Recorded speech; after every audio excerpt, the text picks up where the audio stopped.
So hello everyone, my name is Včelák. I'm a software engineer at NS1 at IBM, and I'm going to talk about DNS server performance tuning on Linux. And after watching Peter's presentation, I might have clarified this title is going to be about authoritative DNS. So a few months ago, I actually had an opportunity to actually invest more time into this. I will give you some context. NS1 is Managed DNS platform. We have anycast network, and we need to understand the performance of our DNS server somehow roughly. The main reason is we need to understand it for capacity planning, and also once in a while we need to refresh hardware, and we of course want to make informed decision. So in our case, like Petr is right about a lot of things about the behavior of the server under DDoS and stuff like that. For our use case, we actually allowed ourselves some simplifications. We decided that in our use case, we will be happy understanding the performance as queries per second we can serve before we start dropping queries. They're like, besides the main motivation, this also somehow guided us towards where we can optimize the servers, like whether we should focus on optimizing the environment, like the operating system, network cards, or whether we should focus our effort on the software. So for the purpose of this benchmark, what we first did, I probably should start with the hardware. The setup was simple. We have a switch and two servers connected to the switch. One of the server had a role of a server, and the other one was used to generate the traffic. It's definitely worth to mention that we use custom DNS software. We have a custom authoritative server. And for generating the traffic, we decided to use KXDP GAN. It's an awesome tool. Like if you really pass that first hurdle setting up or making sure that XDP works on that machine, you will get like really powerful tool that will be able to generate just enough traffic even on older hardware to test your DNS server. Of course, unless you use XDP on the server side as well. What you should be aware of is the like other services running on a system. Like there are things to disable, like IRQ balance. Maybe if you want to have like reliable, repeatable results, you should disable CPU frequency scaling.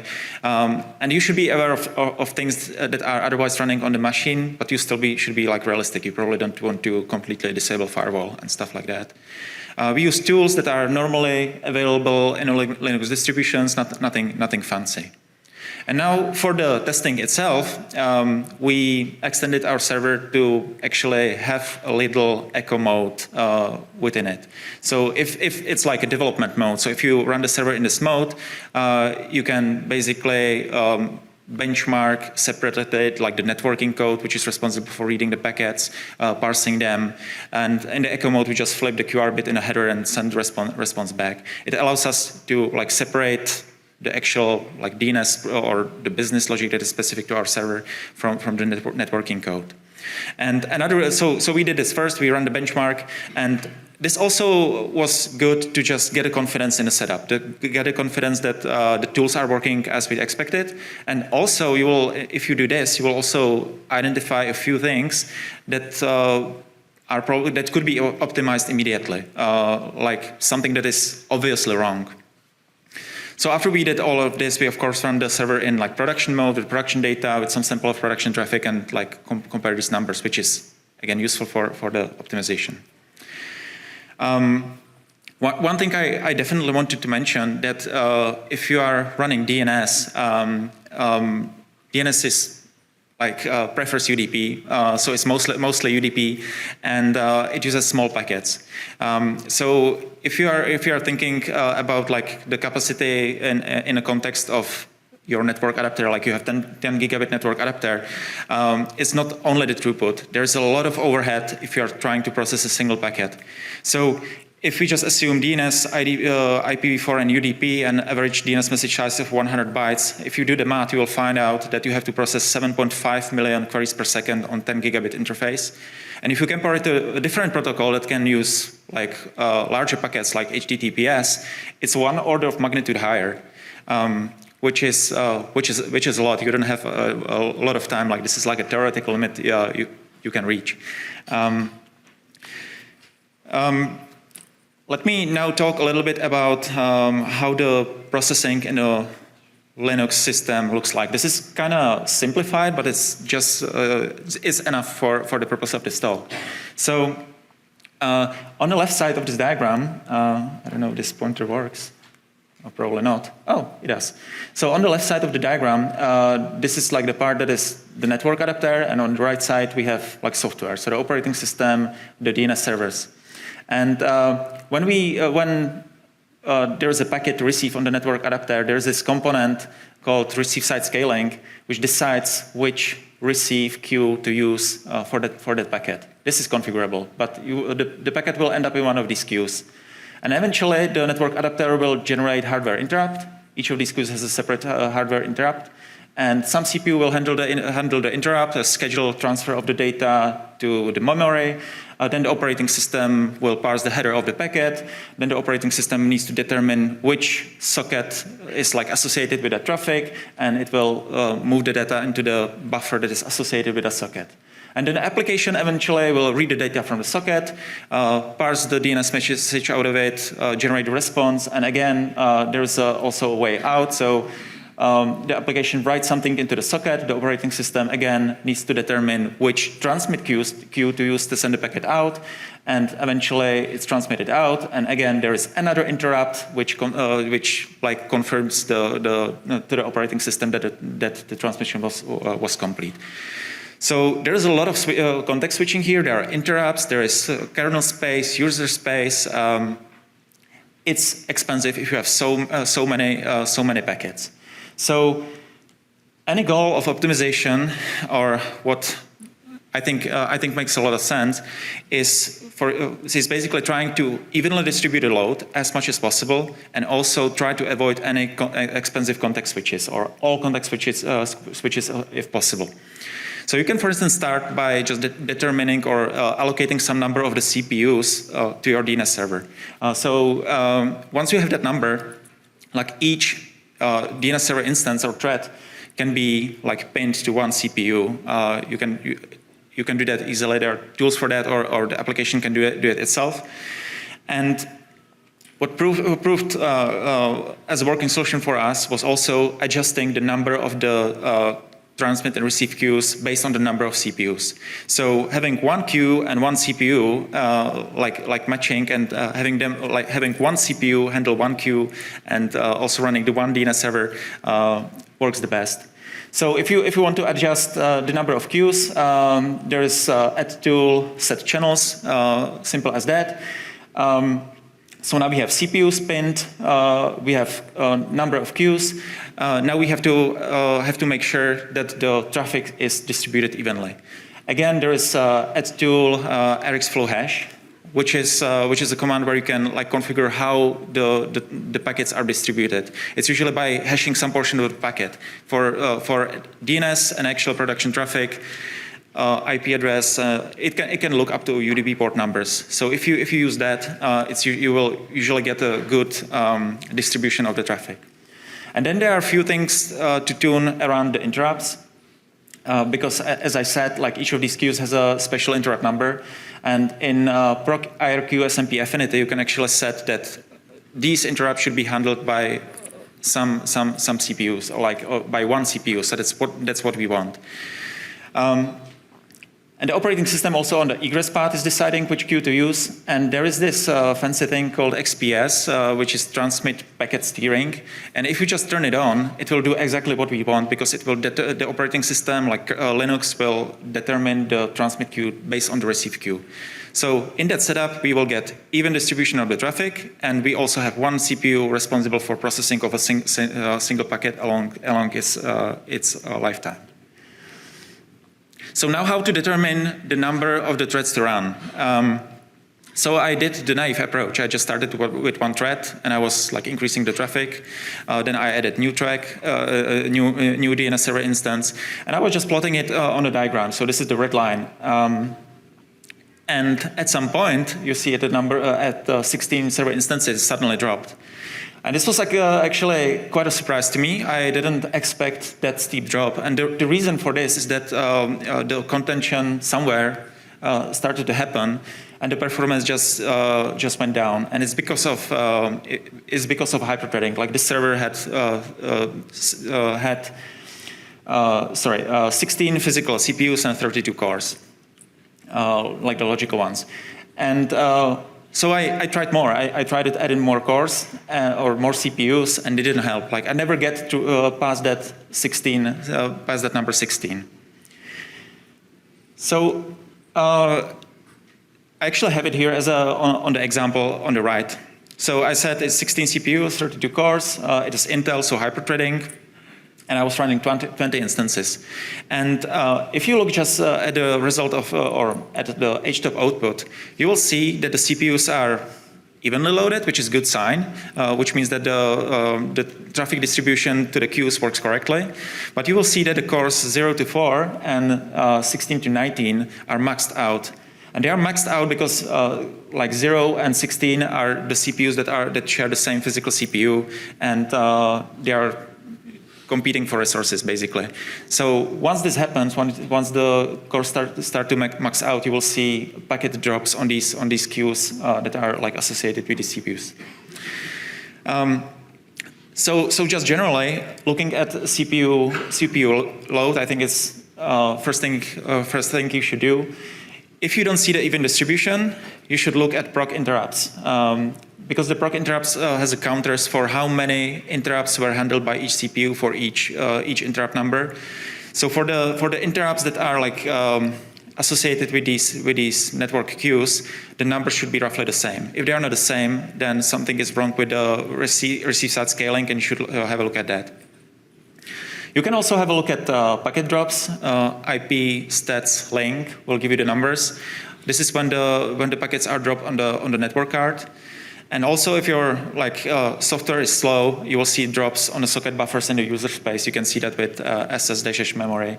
And in that case, you might want to consider adjusting these buffers. Another thing that I also want to mention, and like this was new to me, is non-uniform memory access. And this is probably an issue with if you are buying a server that has a lot of CPUs. And I will try to explain this on this diagram on the right. So this diagram on the right is actually an output of tool called lstopo. So it's really useful. You just run it on your server. It like introspects the hardware, and it will draw this nice picture for you. And this picture, like this is one server, and there are these two like green rectangles. It's called package 0 and package 1.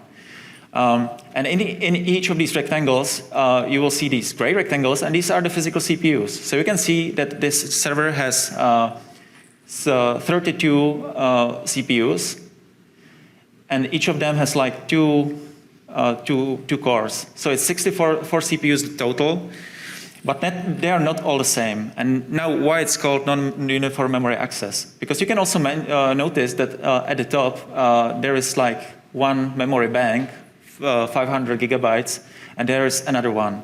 So this is one physical server that has total 1 terabyte of memory available, but there are two different memory banks. And if you have an application that is running on any of these CPUs, and if it accesses the local memory, you cannot expect, you won't see any surprise. It will be just what you expect. But if this CPU will start to use memory from that other bank, you will see much higher latency. It could be 1 order of magnitude. It could be 2 orders of magnitude. Also, the throughput is much lower. It depends on the workload, but this is the fact. So if you are probably running conventional open source DNS, it's probably not going to like scale well across all these CPUs. The application likely needs to be like aware of the non-uniform memory access, or maybe your chance might be actually running 2 separate instances on the same server and just like assigning them to these 2 different nodes separately. And also another complication of the setup is that there is a PCI controller that is specific to each of these packets. So if you have one network card that is connected to this like package or NUMA node, accessing that memory, accessing that network card from the other cores will be more expensive. So maybe you want to get a second card and get it connected to the other PCI control that is available in the server. So this was new to me. I unfortunately didn't have much time to experiment with that. I would like to learn about more of this, certainly. But let me actually wrap this. Environment configuration definitely has a serious impact. You should have a look at that. There are things that you can certainly tune, like the CPU affinity, number of the queues, the size of the buffers. There are things that are probably unavoidable, you certainly run firewall on your servers. Some other services that are collecting metrics, you don't want to turn it off in production. So I guess if you use it for any kind of planning, I think you should be realistic about the numbers. You shouldn't oversimplify. You shouldn't take, I don't know, a number you get from one box and just multiply it by the number of CPUs for your whole network and expect that this is going to be the total capacity. There's a difference between these NUMA nodes. There is this difference between the hyperthreading has an effect. Just be realistic. What I think is really useful, and I also wish that we were more consistent in that, is tracking this performance really long term. It should be continuous effort because the environment is changing all the time. You're updating software, you're buying new hardware. There are people aspects, new engineers joining the team and refactoring and Ansible playbooks and stuff like that. We certainly learned a lot. We learned that we run too many DNS server threads, that we are definitely hitting that contention issue with hyperthreading. We also learned that we could optimize the environment easily. There's a lot of low-hanging fruit. And also, we identified a few things that we want to follow up on, and also that we could optimize in the software, probably. And last but not least, I think it's kind of fun. At least I found it fun, so I encourage anyone to look at that. I love to hear some resources. I mentioned receive-side scaling and transmit packet steering. There are a few more things in Linux kernel. It's actually quite well documented on the documentation page on the documentation kernel documentation. There's a page on that topic. There's also pretty good documentation of the NUMA architecture if you want to understand the principles a bit more, and there are some specifics to Linux, so I found it really useful as well. And there's also this script called set IRQ affinity, which is packaged with Intel drivers. This thing can actually adjust the number of the queues you have for your network adapter. It can set up the IRQ. It can set up the affinity of the IRQs correctly. It can enable XPS for you. So if you just want to see which effect it will have, it's very easy to start with this thing. And from my experience, it works even with non-Intel Intel cards. And that's it. Thank you for your attention. If you have any comments, if you have more experience with NUMA, I would be happy to learn as well.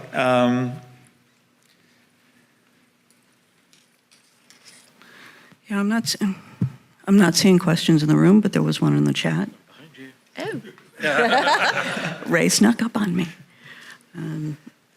You mentioned disabling, Dan McCombs asks, you mentioned disabling CPU scaling. Are you doing this by changing the governor or something else? So, so we actually turn it off in BIOS for all our servers. That's, Yeah, hi, Jan. That was very interesting. Thanks.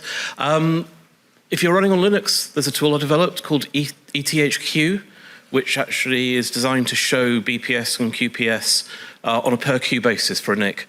So it gives you a sort of curses type terminal interface. So you can actually sort of do real-time monitoring of queues. You may find that very useful. Okay, I wasn't aware of the tool. Thank you. Thank you. So ETHQ. I will take a look. Thanks. Hi, Dave Knight, Ultra. Something that we've done as a kind of lazy, poor man's way to ensure NUMA node affinity, particularly when you've got a hypervisor and you've got different teams deploying different workloads to them, is simply to have things like, 2 big VMs, and on the VM level, you've set that affinity, and then any applications that it just gets that by default. So when those cases where you're not tuning every single application particularly, and you just want it to mostly work, that's kind of a quick hack around that. Okay, that's a really cool idea as well. Thank you. So I've sort of, most of the stuff I've experienced myself. So the one thing where I sort of had different results is that IRQ balance actually, if you have other workloads, works fairly well if you don't oversubscribe the hyperthreads. I mean, because the Intel cards, as you said, if you configure them correctly, have all these channels, and then Linux most of the time directs, if you have the right amount of threads, these stuff correctly. But if you set that statically and have then other workloads like monitoring or packet capture or stuff running, the static setup can kind of come to bite you. So that's why I would, for most things, people say IRQ balance is not too bad. Okay, yeah, that's quite possible. Yeah, I was wondering about that. Like, what's the effect of actually forcing the processing of individual IRQs by specific CPUs? You can also disable it selectively. Like we can say IRQ balance can run, but avoid modifying the affinity for these particular queues. You might be right. Yeah, I cannot confirm nor deny. Okay, if there are no questions, then thank you again.